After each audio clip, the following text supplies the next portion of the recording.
Hello दोस्तों, welcome back to our YouTube channel Prayagraj tourist. तो दोस्तों आज की वीडियो में आप सभी को बताने वाला हूं जो आरआरसी प्रयागराज में आप सभी के डीवी और मेडिकल का प्रोसेस चल रहा है। सो इसमें डेली कितने परसेंट स्टूडेंट्स एब्सेंट हो रहे हैं और सेकेंड डीवी की कट ऑफ क्या रह सकती है और सेकेंड डीवी कब हो सकता है। सो इसकी जानकारी आज की वीडियो में देने वाला हूँ। तो दोस्तों सेकेंड डीवी की कट ऑफ की सबसे पहले हम बात करते हैं। तो कट ऑफ के बारे में तो दोस्तों सबसे पहले हम बात करते हैं कि कितने स्टूडेंट्स एब्सेंट हो रहे हैं। इसी के बेसिस पे कट ऑफ का एनालिसिस किया जा सकता है। जैसा कि छात्र लोग यहाँ पे बता रहे हैं कि डेली 5 से 10 लोग एब्सेंट हो रहे हैं यहाँ पे, यानी कि आप स्टार्टिंग में तो ऐसे 80-80 बुलाए गए स्टूडेंट्स 5 दिन तक। इसके बाद 160 स्टूडेंट्स डेली बुलाए जा रहे हैं और ये 23 मार्च तक चलेगा। बीच में होली की छुट्टी है 2-3 दिन की, और संडे को यहाँ पे डीवी नहीं हो रही और ना ही संडे को कोई मेडिकल हो रहा है। सो बात करते हैं एब्सेंट की। तो जो एब्सेंट हो रहे हैं वही 5 से 10% के आसपास का आप मान सकते हैं, क्योंकि किसी दिन ज़्यादा हो रहे हैं किसी दिन कम हो रहे हैं। सो एक एवरेज अगर हम देखें तो 5 से 10% हम मान सकते हैं। यानी कि अगर 80 का देखें तो वही आंकड़ा आपके पास आएगा कि लगभग 72 तो प्रेजेंट हैं और इसके ऊपर 72 से 75 प्रेजेंट हो रहे थे। और फिर इसके बाद जब 160 लोगों को बुलाया जाने लगा तब यहाँ पे इसका रेशियो चला गया 155 स्टूडेंट प्रेजेंट थे, इससे ऊपर और इसके ऊपर ही थे। इसका मतलब इससे ज़्यादा एब्सेंट रेशियो किसी भी दिन नहीं आया और जाहिर सी बातें होंगे भी नहीं। और जो एब्सेंट हो रहे हैं तो फिर वो जाहिर सी बात है उनको मौका भी आगे दिया जा सकता है, क्योंकि ब्लॉक डेट से रिलेटेड अभी कोई इन्फॉर्मेशन तो एग्जैक्ट नहीं है, मतलब आरआरसी की तरफ से नहीं है, बट ब्लॉक डेट तो यहाँ पे आनी है तो कुछ ना कुछ आएंगे। तो फिलहाल हम अभी यही जो अनुमान है 5 से 10% का। और आप सभी को पता ही है कि यहाँ पे इलाहाबाद की 4730 वैकेंसियाँ हैं और 1:1 रेशियो पे सभी को क्वालिफाई किया यानी शॉर्टलिस्ट किया गया है। और जो शॉर्टलिस्ट की लिस्ट वेबसाइट पे आई हुई है, अगर उस पर हम लोग देखते हैं, रोल नंबर को सर्च करते हैं ओवरऑल, तो 4651 स्टूडेंट्स की ही रोल नंबर वहाँ पे शो कर रहे हैं सर्च करने पे। बाकी 1 बाई 1 तो मैंने काउंट नहीं किया है। सो हो सकता है 1 बाई 1 काउंट करने में भी थोड़ा बहुत डिफरेंस हो, बट वैकेंसी से भी ज़्यादा कोई डिफरेंस नहीं है, लगभग 79 का ही डिफरेंस आ रहा है। तो किस तरह से यहाँ पे इतने लोगों का रोल नंबर वहाँ पे शो कर रहा है इसके बारे में भी कोई खास जानकारी नहीं है मेरे पास, बट हम यहाँ पे थोड़ा सा ही मार्जिन है तो हम यहाँ पे 4651 को भी लेकर चलते हैं और इसका 10% निकालते हैं। तो मान के चलिए कि लगभग यहाँ पे 4065 स्टूडेंट्स यहाँ पे नहीं आ रहे हैं, यानी कि एब्सेंट हो रहे हैं। तो हम अगर इसको 4200 भी मान लें कि 4200 प्रेजेंट होते हैं तो 465 स्टूडेंट अगर एब्सेंट है। और दूसरा इसमें एब्सेंट होने के जो अभी तो है वो तो ठीक ही है, और जो एब्सेंट हो रहा है वो जाहिर सी बात है किसी न किसी वजह से भी हो सकते हैं एब्सेंट हो, तो ये खैर बाद में देखा जाएगा।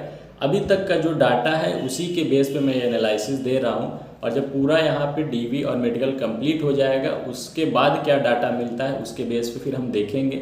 अगर चेंजेस दिखते हैं एनालिसिस के बावजूद तो मैं आपको अपडेट करूँगा, अदरवाइज़ कोई बात ही नहीं। जो अगर मुझे लगता है यही सही है तो ठीक है, फिर ये वीडियो मेरी आपकी एनालिसिस के तौर पे काम कर सकती है। बाकी इससे पहले मैंने DV1 के लिए एनालिसिस जो किया था वो एक्यूरेट ही निकली है। थोड़ा बहुत पॉइंट का जो डिफरेंस आया है तो इतना तो खैर कॉमन सी बातें होना ही है, क्योंकि मैं तो एकदम एग्जैक्ट आरआरसी ऑफिस के जैसा तो बनाऊंगा नहीं। एक एनालिसिस है, जो डाटा होता है उसी के बेस पे मैं आप सभी को बताऊंगा। तो काफ़ी एग्ज़ाम है जैसे SSC GD है, CGL वगैरह, तो इनमें भी स्टूडेंट्स क्वालिफाई करेंगे और जाहिर सी बात है इसमें क्वालिफाई करेंगे तो ग्रुप डी वाली को डेफिनेटली छोड़ देंगे। तो ये सारे जो है चीज़ें इसमें इफ़ेक्ट करेंगी, काफ़ी मतलब इस पर प्रभाव डालेंगी। तो इस बेसिस पे 4000 अगर 4200-4100 के समथिंग हम देखते हैं तो यानी कि 450 लोगों को और मौका मिलेगा DV2 में। और 450 के अगर हम कट ऑफ की बारे में बात करते हैं सेकंड कट ऑफ की, तो अभी हम लोग स्क्रीन पे चलते हैं, वहाँ पे मैंने सारा डाटा फर्स्ट डीवी का और पेट का क्या कट ऑफ रहा था और DV2 की एक्सपेक्टेड कट ऑफ क्या रह सकती है उस पर चलिए एनालिसिस करते हैं। और साथ ही फिर इसके बाद हम लोग मैं मतलब बताने वाला हूँ आप सभी को कि DV2 की डेट क्या रह सकती है। तो चलिए अभी फ़िलहाल स्क्रीन पे चलते हैं। यहाँ पे हम देखते हैं कैटेगरी यूआर की, तो बात करते हैं सबसे पहले पेट की। तो ये आपको यहाँ पे देखने को मिलेगी वर्टिकल कॉलम में पेट की और कैटेगरी वाइज यहाँ पे कट ऑफ। फिर इसके बाद सेकेंड रो में आप देखेंगे DV1 की क्या कट ऑफ गई है ऑफिशियल वेबसाइट के अकॉर्डिंग। तो DV1 की यूआर की 70 पॉइंट समथिंग, SC OBC की, SC ST और EWS की, तो ये DV1 की कट ऑफ रही। इसके बाद हम एक्सपेक्टेशन कट ऑफ पे आते हैं DV2 की। तो ज़्यादा मार्जिन आपको यूआर और ईडब्ल्यूएस में देखने को मिलेगा, जैसे कि यूआर में 0.08 से लेकर के 1.2 तक माइनस हो सकती है, यानी कि 69 पॉइंट समथिंग आ सकती है। और ऐसे ही ओबीसी में 0.5 से 0.8 माइनस हो सकती है, एससी में 0.4 से 0.6 माइनस हो सकती है, और एसटी में बात करते हैं 0.3 से 0.5 तक माइनस हो सकती है। ईडब्ल्यूएस की बात करते हैं तो 0.5 से लेकर के 1 मार्क्स तक माइनस हो सकते हैं DV2 में, और ये माइनस होंगे DV1 की कट ऑफ में, ना कि पेट को समझिएगा। तो DV1 की कट ऑफ में इतने मार्क्स माइनस हो सकते हैं, ये मेरा एक्सपेक्टेशन है अभी तक के डाटा के अकॉर्डिंग। तो दोस्तों, जैसा कि आप सभी ने देखा कि यहाँ पे मैंने बताया कि आपकी किस कैटेगरी की कितनी कट ऑफ जा सकती है, ये मेरा एक्सपेक्टेशन है अभी तक के डाटा के बेस पर मैंने बताया है। और DV2 की कट ऑफ की डेट जो है क्या रह सकती है, फर्स्ट तो पहला DV इनका कंप्लीट होने वाला है DV1, इसके बाद इन सभी लोगों के पैनल वगैरह आएंगे, जब तैयार कर लिए जाएंगे तब जा कर के DV2 की कट ऑफ आएगी। और इन सब प्रोसेस को अगर देखें तो लगभग 1.5 से 2 महीने लगने वाले हैं, मतलब कि आपकी अप्रैल से पहले तो ज्वाइनिंग नहीं होने वाली, मई में होने वाली है, और मई के लास्ट तक में हो सकता है आपकी DV2 की कट ऑफ भी आ सकती है। और DV2 की डेट वगैरह जो भी चीज़ें हैं ऑफिशियल वेबसाइट में आप सभी को अपडेट मिल ही जाएंगी। तो अभी तक का जो मेरा एक्सपेक्टेशन है मैंने आप सभी को डाटा के बेस पे बताया है। सो पूरा जैसे ही DV कंप्लीट होता है तो क्या डाटा निकल गया, क्योंकि अभी 24 मार्च को सुनने में आ रहा है कि ब्लॉक डेट है।